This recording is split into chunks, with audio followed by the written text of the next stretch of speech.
మనం చూసుకుంటే ముఖ్యంగా జెడ్పీటీసీ ఎంపీటీసీ ఎన్నికలు ఈ ఎన్నికలు ఎప్పుడూ చంద్రబాబు నాయుడు గారు ముఖ్యమంత్రిగా ఉండగానే ఆగస్టు 2018 నాటికి పదవీకాలం ముగిసింది. ముగిసిన వెంటనే ఆయన అధికారంలో ఉండగానే జెడ్పీటీసీ ఎంపీటీసీ ఎన్నికలు కానీ ఇవన్నీ కూడా జరపవలసిన అవసరం ఉంది. కానీ చంద్రబాబు నాయుడు గారు ఎందుకంటే ఆయనకి ప్రజాస్వామ్యం మీద ప్రజల మీద నమ్మకం లేదు.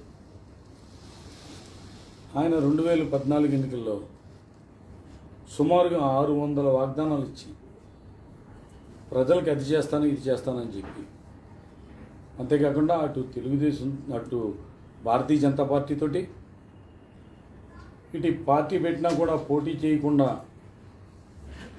ఏదైతే తన సినిమా గ్లామరు తన అమ్మాయిల ద్వారా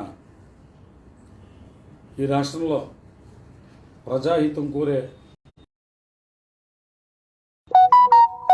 మరి జనసేన పార్టీ అధ్యక్షుడు పవన్ కళ్యాణ్ గారితో పొత్తు పెట్టుకుని ఉంటే, పొత్తు అంటే జనరల్గా మనం ఏమనుకుంటామంటే షేర్ చేసుకుంటారు పోటీలో కొన్ని సీట్లు అటు కొన్ని పార్టీ ఆ పార్టీకి కొన్ని ఈ పార్టీకి. అటువంటిది ఏమీ లేకుండానే ఆయన పార్టీ పెట్టి ప్రజలకు చేస్తానన్న పవన్ కళ్యాణ్ గారు పోటీ చేయకుండా తెలుగుదేశానికి మద్దతు ఇవ్వడం, ఇది ఎక్కడ విచిత్రం ఏంటో నాకు తెలియదు. దానివల్ల మరి జనసేన పార్టీకి ఎటువంటి లబ్ధి చేకూరింది అనేది నిజంగా పవన్ కళ్యాణ్ గారు చెప్పాల్సిన అవసరం ఉంది. అటువంటి ఏదో ఆశించి పవన్ కళ్యాణ్ గారు కూడా ఆయనకి మద్దతు ఇవ్వడం, 3 పార్టీలు ఏకమైనప్పటికీ కూడా ప్రజల యొక్క తీర్పు తనకు వ్యతిరేకంగా వస్తుందేమో అనే భయంతో 600 వాగ్దానాలు, పూర్తిగా రైతు రుణమాఫీ చేస్తానని, అలాగే డ్వాక్రా రుణాలు మాఫీ చేస్తానని, ఇలాంటి ఎన్నో ప్రజలను ఆకట్టుకోవడానికి, ఇంటికో ఉద్యోగం అని, బాబు వస్తే జాబ్ వస్తుందని చెప్పి 600 వాగ్దానాలు చేసి అధికారంలోకి వచ్చిన తర్వాత 2018లో నాటికి ఆయనకి 4 సంవత్సరాలు సుమారు పరిపాలన కాలం పూర్తయినప్పటికీ కూడా రాజధాని అమరావతిని గ్రాఫిక్స్లో చూపించినా లేదా పోలవరం దగ్గర ఎన్ని జిమ్మిక్కలు చేసినా ఆయన గురించి భజనలు చేయించుకున్నా కూడా అక్కడ ప్రజల మీద నమ్మకం లేక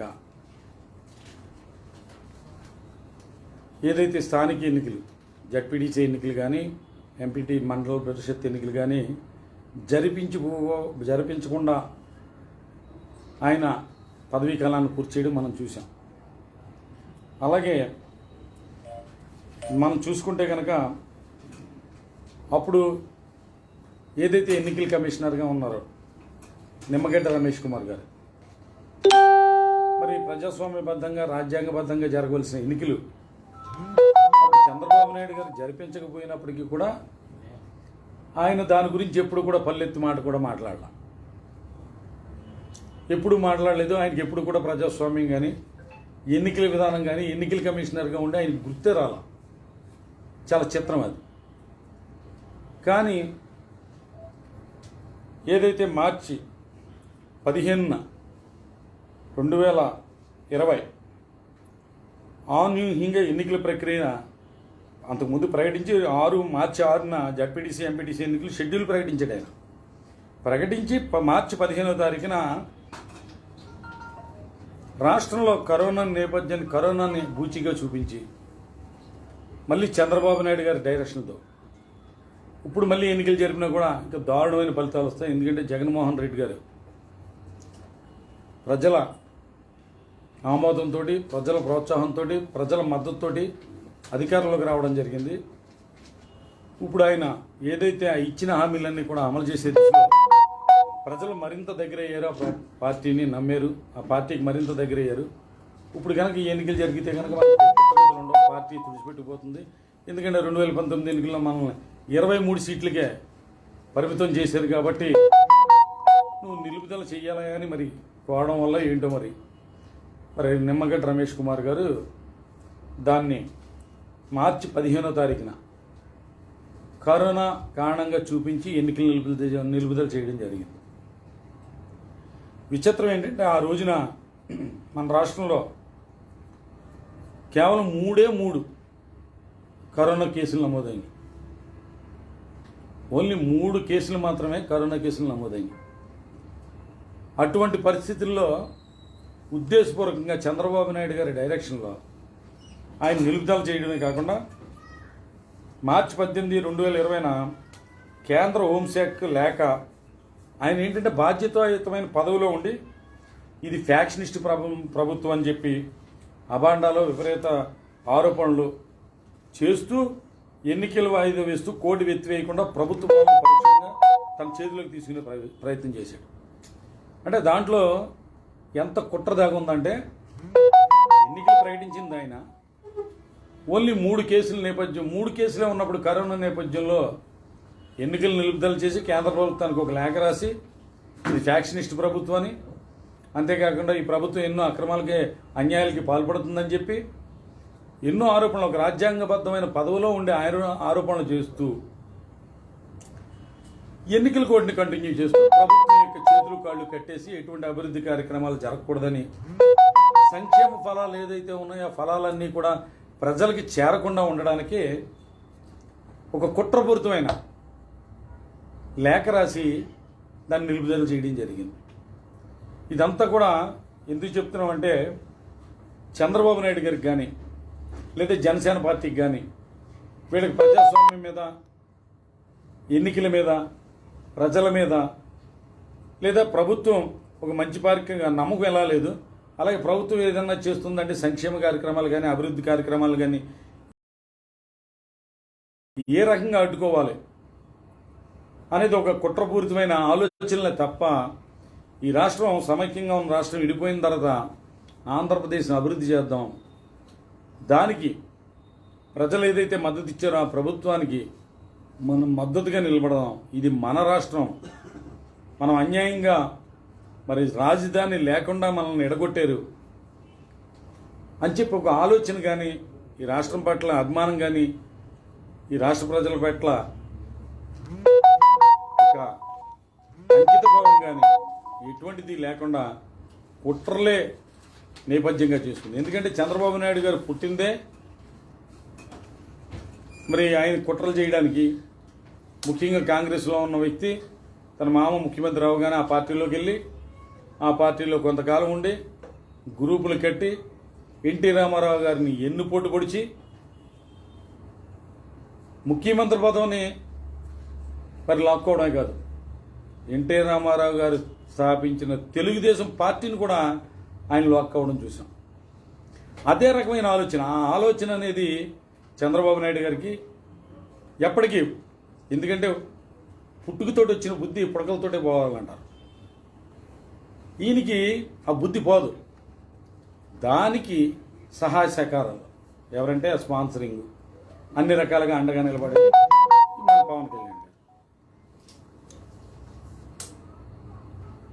ఇలాగ చేసుకుంటూ ఈ రాష్ట్రంలో ప్రజాస్వామ్యం మనుగడకే ప్రమాదకరంగా మారిన వీళ్ళు మరి ఏదైతే తర్వాత మార్చి 18 నిమ్మగడ్డ తీరును తప్పుపట్టిన సుప్రీంకోర్టుకి వెళ్తే సుప్రీంకోర్టు తప్పుపట్టి కోర్టు ఎత్తివేతకు ఆదేశాలు ఇచ్చింది.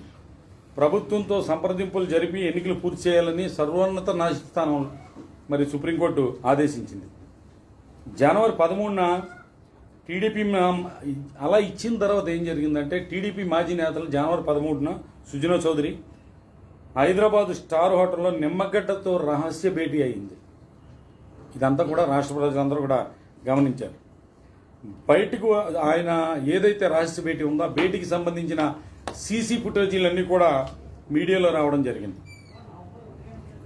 సరిగ్గా నవంబర్ 17న అనూహ్యమైన మరో నిర్ణయం తీసుకున్న నిమ్మగడ్డ ప్రభుత్వంతో సంప్రదించకుండానే, ఎందుకంటే సుప్రీంకోర్టు ప్రభుత్వంతో సంప్రదించి ఎన్నికల ప్రక్రియని కొనసాగించండి అని చెప్తే ఆయన నవంబర్ 15న అనూహ్యంగా మనో నిర్ణయం తీసుకోవడం జరిగింది. అదేంటంటే ప్రభుత్వంతో సంప్రదించకుండానే ఫిబ్రవరిలో పంచాయతీ ఎన్నికలకు నోటిఫికేషన్ ఇవ్వడం జరిగింది. ఎంత విచిత్రమో చూడండి.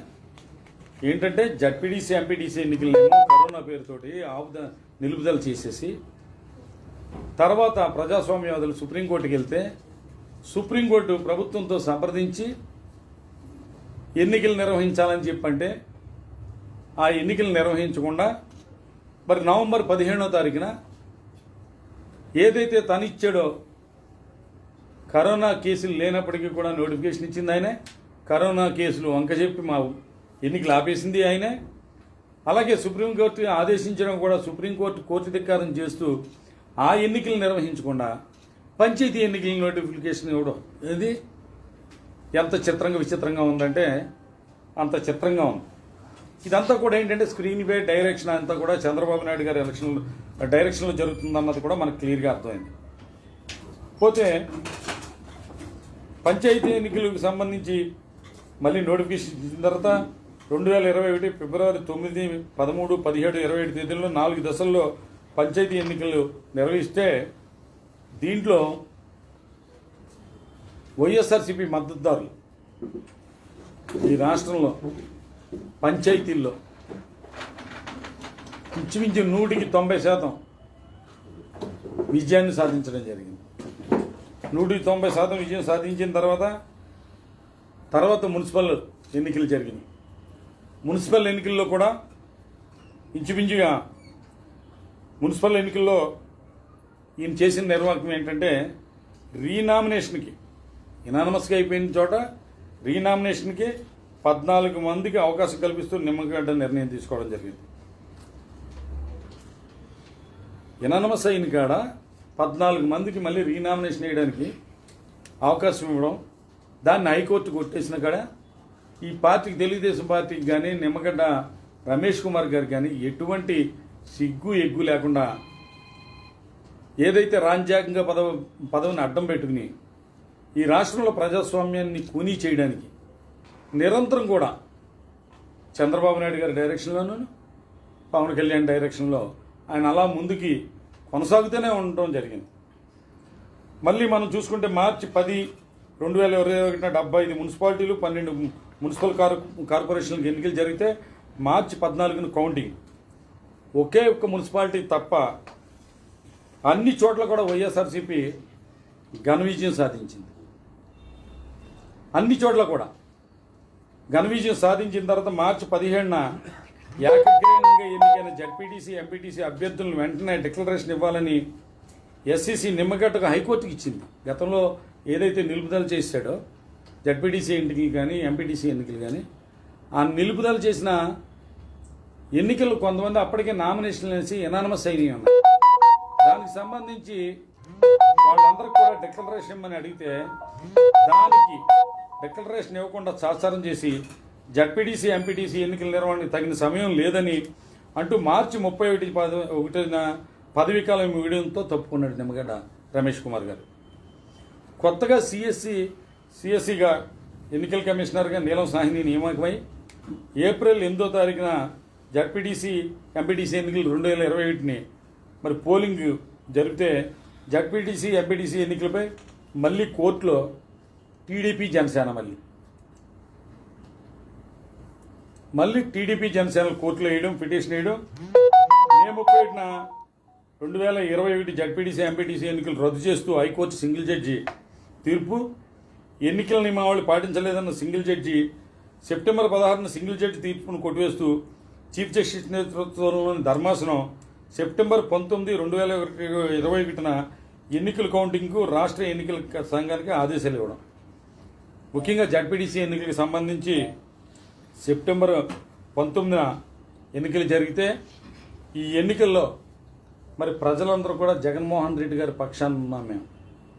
మీరు ఏదైతే అభివృద్ధి కార్యక్రమాలు కానీ ఇంచుమించుగా పోలవరం ప్రాజెక్టు విషయం కానీ ఈ రాష్ట్రంలో నవరత్నాలను అమలు చేయడం ద్వారా ఈ రాష్ట్రంలో పేదరికాన్ని పోగొట్టడం ద్వారా ఈ రాష్ట్ర అభివృద్ధిని, అలాగే రైతాంగానికి సంబంధించి రైతు భరోసా కేంద్రాలు, అలాగే వెల్నెస్ సెంటర్లు, గ్రామ సచివాలయాలు, వార్డు సచివాలయాలు నిర్మించడం, వాలంటీర్ వ్యవస్థను పెట్టడం, ప్రతి 50 ఇళ్లకు కూడా ఒక క్లస్టర్గా ఒక వాలంటీర్ని పెట్టి సంక్షేమ కార్యక్రమాలన్నీ కూడా ఎక్కడ కూడా అవినీతికి తావు లేకుండా. గతంలో మనం చూసాం, ఓ రేషన్ కార్డు కావాలన్నా, ఒక పెన్షన్ కావాలన్నా లంచాలు తీసుకుని కానీ వచ్చే పరిస్థితి లేదు. ఇలా ఏదైతే జగన్మోహన్ రెడ్డి గారు అభివృద్ధి కార్యక్రమాలు చేస్తున్నారో ఆ కార్యక్రమాలకి మేమందరం కూడా మీకు అండగా ఉన్నాం, ముందుకు కొనసాగించండి అని చెప్పి మొన్న జరిగిన ఎన్నికల్లో చూస్తే కనుక, ఇప్పుడు కౌంటింగ్ జరిగిన దాంట్లో రాష్ట్ర ప్రజలందరూ కూడా జగన్మోహన్ రెడ్డి గారికి ఎంతో మద్దతుగా నిలబడితే దాన్ని కూడా ఏంటంటే రకరకాలుగా వ్యాఖ్యానించడం. ఎందుకంటే ఇంకా ప్రజల తీర్పు మాకు వ్యతిరేకంగా వస్తుంది అని చెప్పి, మేము ఎన్నికలను బహిష్కరిస్తున్నాం అని చెప్పి, మేము ఎన్నికల్లో పాల్గొనడం లేదు అని చెప్పి ఎక్కడికక్కడ మళ్ళీ గతంలో మనం చెప్పుకున్నాం. ఎందుకంటే 2019 ఎన్నికలకు వచ్చేసరికి డ్రామా, స్క్రీన్ ప్లే, డైరెక్షన్ అన్నీ మారినాయి. స్టోరీ ఒకటే అంటే కథ ఒకటే ఉంటుంది. ఎవరో చెప్పారు, కథలో సినిమాల్లో చెప్పడానికి ఎన్ని ఉంటాయంటే ఏదో 9 10 ఉంటాయి, వాటిని మార్చి చేయాలంటారు. అలాగా స్క్రీన్ ప్లే మారింది ఇక్కడ. ఎలా అంటే జనసేన విడిగా పోటీ చేయడం, తెలుగుదేశం విడిగా పోటీ చేయడం, కానీ లోపాయి గారిగా అందరూ కూడా వాళ్ళు పోటీ చేసిన కాడ వీళ్ళకి సహకరించుకోవడం, వీళ్ళు పోటీ చేసిన కాడ వాళ్ళు సహకరించుకోవడం. సేమ్ మొన్న జడ్పీటీసీ ఎన్నికల్లో కూడా ఇదే జరిగింది. కానీ పైకి మాత్రం మేము ఎన్నికలు బహిష్కరించేసాము, మేము ఎన్నికల్లో పాల్గొలేదు కాబట్టి ఫలితాలు ఏకపక్షంగా వచ్చినాయి. మేము పోటీ చేసేసి ఉంటే కనుక తబ్బే ఈ ప్రభుత్వం, రాష్ట్ర ప్రభుత్వం, జగన్మోహన్ రెడ్డి గారి ప్రభుత్వం ప్రజా వ్యతిరేకమైన నిర్ణయాలు తీసుకుంటుంది, ఇది ఫ్యాక్షన్ ప్రభుత్వం, ఈ రౌడీ ప్రభుత్వం, పోలీస్ ప్రభుత్వం అని చెప్పి అక్కడ అయ్యన్న పాత్రుడు గారు కానీ లేదా తెలుగుదేశానికి సంబంధించిన అనేక మంది నాయకులు, ముఖ్యంగా ఎల్లో మీడియా, కొన్ని ఎలక్ట్రానిక్ ఉన్నాయి, అలాగే ప్రింట్ మీడియా ఉన్నాయి, అవన్నీ కూడా ప్రజల్ని గతంలో 600 హామీలు ఇచ్చి కంచేపు ప్రత్యేక హోదా అని, కంచేపు ప్రత్యేక ప్యాకేజీ అని రకరకాల అబద్ధాలు ఆడి ప్రజల్ని మోసం చేసి రుణమాఫీ చేస్తానని, డ్వాక్రా రుణమాఫీ చేస్తానని, ఇలాంటి ఎన్నో మభ్యపెట్టి మోసం చేసి ప్రజలను నమ్మించి అనేకసార్లు, ఇది గతంలో కూడా జరిగింది. చంద్రబాబు నాయుడికి ఇది అలవాటుగా మారిపోయింది. ఆ అలవాటుని ఆయన బినామీ పత్రికలు, ఎల్లో మీడియా అని ఎందుకంటే ఆయన బినామీ పత్రికలు కొన్ని ప్రజల్లోకి తీసుకెళ్ళడానికి అదే పనిగా ప్రయత్నిస్తుంటే, దీన్ని మీ ద్వారా మళ్ళీ ఒకసారి రాష్ట్రంలో జరుగుతున్న ప్రజా వ్యతిరేక విధానాలు, ఎందుకంటే ముఖ్యంగా ప్రజాస్వామ్యం మనుగడకి ఈ తెలుగుదేశం పార్టీ, జనసేన పార్టీల వల్ల చాలా విఘాతం ఏర్పడుతుందని తెలియజేసుకుంటూ, ఎందుకంటే చిత్రం ఏంటంటే తెలుగుదేశం పార్టీ ఏదైతే హైకోర్టులో వేసిందో ఆ పిటిషన్ కొట్టేయడం జరిగింది. ఇవాళ జనసేన పార్టీ ఏదైతే కోర్టులో వేసిందో దాని పరిగణలో తీసుకుని తరువాత సింగిల్ బెంచ్ ఇచ్చిన తీర్పుకి మరి ఏదైతే డివిజన్ బెంచ్, హైకోర్టు ఎన్నికల లెక్కింపుకి ఆదేశాలు ఇచ్చిన తర్వాత ప్రజలు ఇచ్చిన మద్దతుకి ఇవాళ జగన్మోహన్ రెడ్డి గారు ప్రతి ఒక్కరికి కూడా, ఈ రాష్ట్ర ప్రజలకి అందరికీ, తెలుగు వాళ్ళందరికీ కూడా కృతజ్ఞతలు, ధన్యవాదాలు చేసి నా మీద మరింత బాధ్యత పెరిగింది. ఈ ప్రజల యొక్క సంక్షేమం చూడవలసిన అవసరం ఉంది.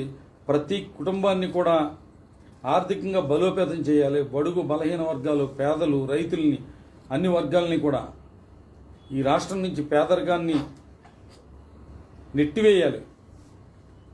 ఏంటంటే గతం మనం ఎప్పుడో చూసాం, స్వతంత్ర రోజు గరీబే హటావో అని నినాదం.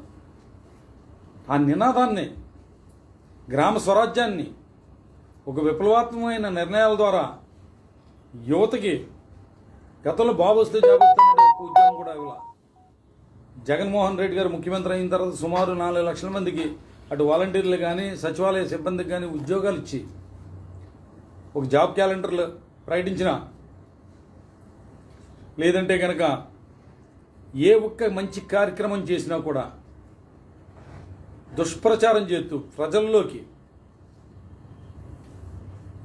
ఏంటంటే గతం నుంచి అలవాటు అయిపోయిన అబద్ధాలు ఆడితే ప్రజలు నమ్ముతారు అని చెప్పేసి, అది మాత్రం ఎందుకంటే 10 సార్లు అబద్ధం ఆడినంత మాత్రాన్ని అది నిజం అయిపోదు. వీళ్ళ నమ్మింది ఏంటంటే చంద్రబాబు నాయుడు గారు కానీ పవన్ కళ్యాణ్ గారు కానీ వీళ్ళు నమ్ముతున్నది వాళ్ళ ఎల్లో మీడియా కానీ ఏంటంటే ఒక సూక్తి ఉంది మనకి. ఒక నిజం ఆలస్యంగా నిద్రలేస్తే ఆ నిద్రలేసి సమయానికి అబద్ధం ఊరంతా తిరిగి వచ్చేస్తుందంట. నిజం నిద్రలేసేసరికి ఆ అబద్ధం ఊరంతా తిరిగి వస్తుందంట. అలాగే అబద్ధాల ప్రచారం చేయడం ద్వారా ప్రజల్ని మరి ఎప్పుడు కూడా మోసం చేయడమే జయంగా పెట్టుకుని చంద్రబాబు నాయుడు గారు కానీ ఇళ్ళ మీడియా కానీ చేస్తున్న ప్రచారాన్ని నుంచి అప్రమత్తం చేయడానికి ప్రజలను ఎవరండి అయ్యన్న పాత్రుడు గారు? ఆయన అసలు ఒక ముఖ్యమంత్రిని కానీ మంత్రులను కానీ ఎమ్మెల్యేలను కానీ ఒక మంత్రిగా చేసిన వ్యక్తి, అంత వయసు పడిన వ్యక్తి అటువంటి మాటలు మాట్లాడడం చూసాం. ఇవాళ రాష్ట్ర ప్రజలందరూ కూడా చూశారు. తర్వాత మళ్ళీ మన్నాడు వివరణ ఇచ్చుకుంటున్నాడు. ఎందుకంటే అప్పటికి తెలిసింది నేను పొరపాటు మాట్లాడాను. జనాలు చూసి ఎప్పుడు ఈ మధ్యకాలంలో ఎవరు జనం రావట్లా, అది కూడా తెలుగుదేశం కార్యకర్తలు ప్రజలు చప్పట్లు కొట్టారు, ఆయన స్పీచ్కి స్పందించారంటే కాదు, తెలుగుదేశం వాళ్ళు అక్కడ ఉన్నది. చంద్రబాబు నాయుడు గారు బృందం వాళ్ళందరూ కూడా ఏంటంటే జగన్మోహన్ రెడ్డి గారిని తిడుతూ ఉంటే, మంత్రులను తిడుతుంటే, ఈ ప్రభుత్వాన్ని తిడుతుంటే ఆయన నోటికి వచ్చిన భాషలో వాళ్ళ కొడుతూ ఉంటే ఇంకా రెచ్చిపోయి మాట్లాడి వాళ్ళు నేనేం తప్పు మాట్లాడానని మరి మళ్ళీ సమర్థించుకుంటున్నాడంటే ఆయన వయసుకి కానీ ఆయన చేసిన పదవికి కానీ అది కరెక్ట్ కాదు. అది చంద్రబాబు నాయుడు భ్రష్టు పట్టిపోయాడు. ఆయన డైరెక్షన్లో వెళ్తే కనుక మిగిలిన వాళ్ళు కూడా చాలామంది తెలుగుదేశం నుంచి బయటకు వచ్చేస్తున్నారు కూడా. ఇంకా మిగిలిన వాళ్ళు ఎవరన్నా ఉన్నారంటే కనుక వాళ్ళు కూడా పూర్తిగా భ్రష్టు పడిపోయి బంగాళాఖాతంలో కలిసిపోతారు వాడు. ఇప్పటికైనా గ్రహించుకోండి. తెలుగుదేశం పార్టీ నాయకులు, మాజీ మంత్రులు, మాజీ ఎమ్మెల్యేలు, పార్టీ కార్యకర్తలు అని చెప్పి ఈ సందర్భంగా విజ్ఞప్తి చేస్తున్నాను. ముఖ్యంగా గతంలో చంద్రబాబు నాయుడు గారు ముఖ్యమంత్రిగా ఉన్నప్పుడు ఇటు జడ్పీటీసీ ఎన్నికలు కానీ ఎంపీటీసీ ఎన్నికల్లో కానీ చూసుకుంటే కనుక ఎప్పుడు కూడా రాష్ట్రంలో ఒక ప్రభుత్వానికి ఈ స్థాయిలో వన్ సైడెడ్గా ప్రజలందరూ కూడా మేము మీకు అండగా ఉన్నామని చెప్పింది ఎక్కడా లేదు. గతంలో ఏదన్నా ఉంటే కనుక ఉమ్మడి ఆంధ్రప్రదేశ్గా ఉన్నప్పుడు కూడా మరి ఎన్నికలు జరిగినప్పుడు తెలుగుదేశం అధికారంలో ఉన్నప్పుడు ఒక తెలుగుదేశానికి ఏదన్నా 50% వస్తే ఒక 40% కాంగ్రెస్కి వస్తే ఒక 10% టీఆర్ఎస్కి అలా వచ్చింది తప్ప ఎప్పుడు కూడా 100కి 99-98% ఇలా ఇప్పుడు జడ్పీటీసీ ఎన్నికల్లో మనం చూసుకుంటే ఫలితాలు 99% అనుకూలంగా రావడం జరిగింది. నిజంగా చెప్పాలంటే పాయింట్స్లో లెక్కేసుకుంటే కనుక 100% ఫలితాలు వైఎస్ఆర్ కాంగ్రెస్ పార్టీకి ప్రజలందరూ కూడా, ఎందుకంటే ఆ రెండు పార్టీలు జనసేన, తెలుగుదేశం, కొన్ని చోట్ల బీజేపీ, కొన్ని చోట్ల సిపిఐ, సిపిఎం అందరూ కలిపి ఉమ్మడిగా వచ్చినా కూడా వాళ్ళకి దక్కింది ఏంటంటే ప్రజల చేత్కారమే. మీరు చేస్తున్న కార్యక్రమాలు, మీ పొత్తులు, మీ అక్రమ సంబంధాలు, అక్రమ కలయికలు ఇవన్నీ కూడా మేము అసహించుకుంటున్నామని స్పష్టంగా చెప్పారు. ఈ తీర్పు చూసిన తర్వాత అయినా సరే ఏదైతే జనసేన అధ్యక్షులకు కానీ ఏదైతే తెలుగుదేశం అధ్యక్షులకు కానీ మిగిలిన పార్టీలకు కానీ కొంచెం ఈ ప్రభుత్వం ప్రజల కోసం, ప్రజలందరూ కూడా అండగా ఉన్నారు, ప్రజలు అంగీకరించారు, అనేక సంక్షేమ కార్యక్రమాలు చేస్తున్నారు, అభివృద్ధి కార్యక్రమాలు చేస్తున్నారు, దానికి మనం సపోర్ట్గా ఉండాలి. ఉంటే కనుక ప్రజలు మనల్ని గౌరవిస్తారు, ప్రజల్లోకి వెళ్ళడానికి అవకాశం ఉంటుందని గ్రహింస్తే కనుక చాలా మంచిదని చెప్పి నేను సూచనిస్తున్నాను. మాదేమన్నా చెప్పంటారా? మాదేమన్నా చెప్పంటారా? సార్, తెలుగుదేశం పార్టీ నేను పోటీ చేయనంటూనే మీరు చెప్పింది సార్, నేను పోటీ చేయనంటూనే డైరెక్ట్ జనసేన టీడీపీ కలిసి పోటీ చేస్తుంది సార్. అవును కూడా ఒకటేంది. అవును, మన వీరవాసం మండలంలో కూడా సేమ్ అలాగే చేశారు. సేమ్ దాన్ని ఎలా చూస్తున్నాం సార్? ముఖ్యంగా మనం గతంలో మనం చూసుకుంటే 2019 ఎన్నికలు తీసుకున్నప్పుడు మనకి వీరవాసరం మండలంలో ఇప్పుడు ఒక జడ్పీటీసీ జనసేన పార్టీ అనేది గెలవడం జరిగింది. దాని గురించి అది ఏదో సాధించేసాం బలపడ్డాం అని అనుకుంటే కనుక ఏదో వాపును చూసి బలుపు అనుకున్నట్టుగా వాస్తవాలు తెలుసుకుంటే మంచిదని చెప్పి వాళ్ళకి, ఎందుకంటే వాళ్ళు రాజకీయాల్లో ఉన్నారు, కొంతమంది యువత ఇటొచ్చి నాయకుడికి సరైనది లేకపోయినా కొంతమంది గతంలో, ఎందుకంటే ఇప్పుడు జనసేన పార్టీలో ఉన్న వాళ్ళందరూ కూడా ఇదివరకు కాంగ్రెస్ పార్టీలోనూ మాతోటి పయనించిన వాళ్ళు చాలామంది ఉన్నారు. వాళ్ళందరూ కూడా సినిమా అభిమానంతో దీంతో ఎల్లుండొచ్చు. ఏదైనా ప్రజాస్వామ్యబద్ధంగా ప్రజలకు ఏదైనా సేవ చేయాలి ఆకాంక్షల మేరకు మనం రాజకీయాల్లో కొనసాగాలి అనుకునేవాళ్ళు, కానీ వాళ్ళందరూ కూడా కొన్ని వాస్తవాలు గ్రహించవలసిన అవసరం ఉంది. అటువంటి పార్టీలతో, అవకాశవాద పార్టీలతో వెళ్తే కనుక మీరు ప్రజలకు ఎటువంటి మేలు చేయలేరని చెప్తూ, ఇదేంటంటే వాపుని చూసి బలుపు అనుకోవద్దు. ఎందుకంటే మనం చూసుకుంటే 2019 ఎన్నికలు చూసుకుంటే కనుక మనకి వైఎస్ఆర్సీపీకి వీరవాసరం మండలంలో ఒక 1700 చిల్లర మెజార్టీ రావడం జరిగింది వీరాసరం మండలంలో. అప్పుడు తెలుగుదేశం పార్టీ, జనసేన, వైసీపీ విడివిడిగా పోటీ చేశాం. కానీ ఇక్కడ ఏంటంటే లోపాయి గారిగా తెలుగుదేశం పార్టీ జనసేనకు మద్దతు ఇచ్చింది 2019 ఎన్నికల్లో.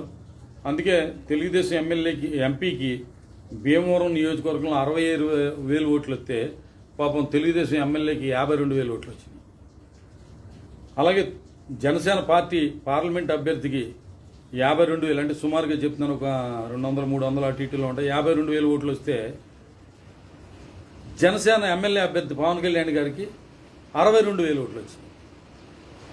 అంటే తెలుగుదేశం వాళ్ళందరూ కూడా చాలామంది, 14-15 మంది ఒక ఫుల్గా మొత్తం ఓట్లన్నీ కూడా ఎంపీకి తెలుగుదేశానికి వేసుకుని ఎమ్మెల్యేకి జనసేనకి వేయడం జరిగింది. పాపం ఆ రకంగా చూసుకుంటే కనుక చంద్రబాబు నాయుడు గారు ఏదైతే తెలుగుదేశాన్ని నమ్ముకుని వచ్చాడో, పోటీ చేశాడో, ఆ తెలుగుదేశం అభ్యర్థికి ఎన్నుపోటు పడడం జరిగింది. ఎందుకంటే రాత్రికి రాత్రి సందేశాలు ఇచ్చి మీరందరూ కూడా జనసేనకు కొట్టేయమంటం వల్ల పవన్ కళ్యాణ్ గారికి 62,000 వచ్చింది తప్ప, లేకపోతే కనుక ఎంపీ అభ్యర్థి ఏదైతే నాగబాబు గారికి 52,000 వచ్చినాయో అదే 52,000 పవన్ కళ్యాణ్ గారికి రావాలి. ఏదైతే మన ఎంపీ అభ్యర్థి శివరామరాజు గారికి 66,000 భీమవరంలో వచ్చినాయో అదే 66,000 మన రామాంజనేయులు గారికి టీడీపీ అభ్యర్థికి రావాలి.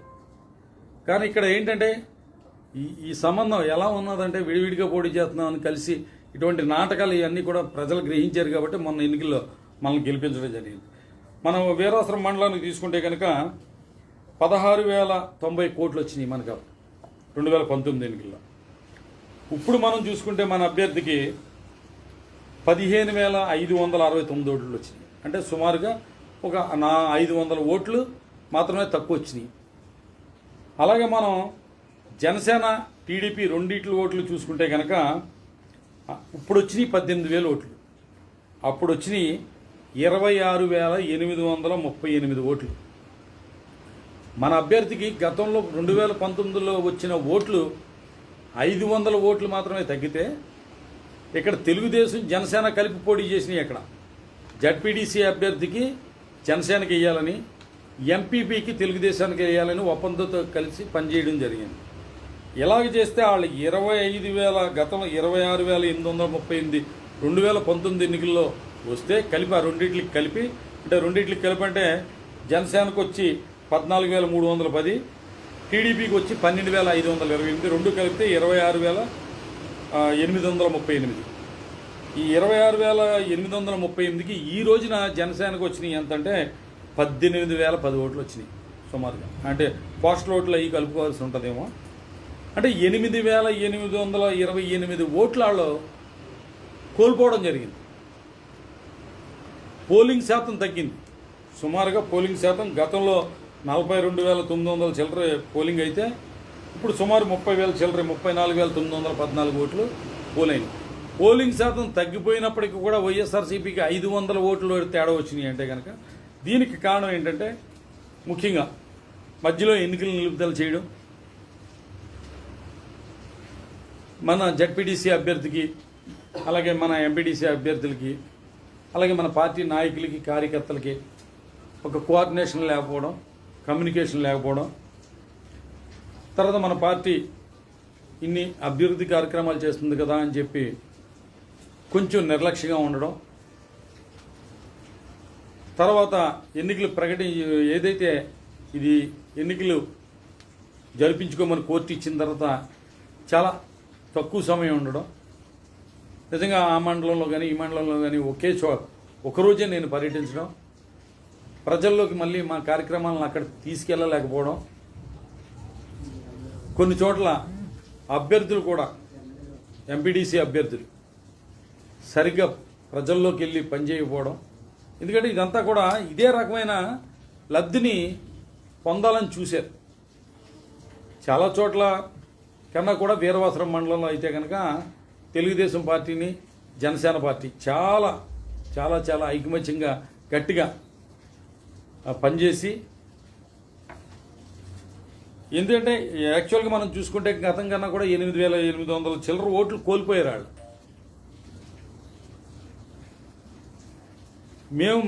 మా అభ్యర్థి ఓడిపోయాడంటే కనుక దానికి కారణం ఏంటంటే మనం చెప్పుకున్నట్టుగా ఒక సమన్వయ లోపం జడ్పీడీసీ కానీ ఎంపీడీసీ అభ్యర్థులు కానీ లేదా పార్టీ నాయకులకి కార్యకర్తలు కానీ దాన్ని కూడా మేము కూడా చాలా ఈజీగా తీసుకున్నాం. ఎందుకంటే భీమవరం మండలంలో మేము వన్ సైడ్గా ఇంచుమించు 12,000 పైబడి మెజార్టీ వచ్చింది మాకు. దీని ప్రభావం కూడా మా మీద చూపించింది కొంత. మేము ఈజీగా గెలిచేస్తున్నాం, ఇంకా మేము 7,000, 9,000 ఓట్లతో మెజార్టీతో గెలిచేస్తున్నాం అని చెప్పి కొంచెం మేము నిర్లక్ష్యం వహించడం, ప్రజలకి మరింత ఈ ఎన్నికలు అయిపోయిన సంవత్సర కాలంలో కూడా ఈ కరోనా రావడం వల్ల వాళ్ళ దగ్గరికి వెళ్ళలేకపోవడం వల్ల ఎక్కువగా ప్రజలు మాతోటి దగ్గరగా క్లోజ్గా ఉండాలని కోరుకోవడం, దానికి ఈ కరోనా నేపథ్యంలో వాళ్ళకి మేము దూరంగా ఉండడం, అటువంటి కొన్ని కారణాలు, అనేక కారణాల వల్ల ఇక్కడ ఓడిపోవడం జరిగింది తప్ప ముఖ్యంగా అక్కడ గతంలో కన్నా మాకు ఓట్లు ఒక 500 మా జడ్పీడీసీ అభ్యర్థి సంబంధించి ఓన్లీ 500 నాకు వచ్చిన దానికన్నా ఒక 500 ఓట్లు తగ్గినాయి. తెలుగుదేశం జనసేన కలిపి పోటీ చేస్తే వాళ్ళకి గతంలో వచ్చిన 19లో వచ్చిన ఎన్నికల కన్నా ఓట్ల కన్నా 8,800 తగ్గడం, ముఖ్యంగా 10,000 ఓట్లు సుమారు పోలింగ్ గతంలో కన్నా తగ్గినాయి. ఇంచుమించు 44,000 చిల్లరే పోలింగ్ అయితే పెరిగినాయి, ఓట్ల శాతం పెరిగిన లెక్కేసుకుంటే కనుక 34,000 చిల్లరే ఇప్పుడు పోలైనవి.